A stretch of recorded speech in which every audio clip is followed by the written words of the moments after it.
Technology, IT, pharma రకరకాల develop అవుతున్నాం కదా, అలాగే ఫుడ్ కల్చర్ కూడా డెవలప్ అవుతున్నాం.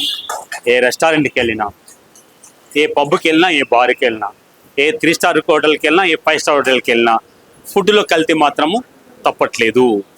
వాడు బీదవాడు వెళ్ళినా, డబ్బు ధనవంతుడు ఉన్నవాడు ఫంక్షన్ చేసినా, ఆ క్యాటరింగ్ వాళ్ళు, ఆ 5 స్టార్ హోటల్ ఆర్గనైజర్ వాళ్ళు నాన్ వెజ్ నీట్గా ఉన్నది, హైజీనిక్గా ఉన్నది పెట్టడం లేదు. గత 10 years నుండి నేను హైదరాబాద్లో అన్ని 5 స్టార్ హోటల్ తిరిగిన. ఆల్ మేబీ నేను పేరు చెప్పడానికి ఇబ్బంది పడుతున్నా కానీ ఆల్ 5 స్టార్ హోటల్స్, ఈస్ట్ నుండి వెస్ట్, వెస్ట్ నుండి ఈస్ట్, హైదరాబాద్ నలుదిక్కులో ఉన్న ఆల్ 5 స్టార్ 7 స్టార్ హోటల్లో నాన్ వెజ్ బాగా ఉండటం లేదు.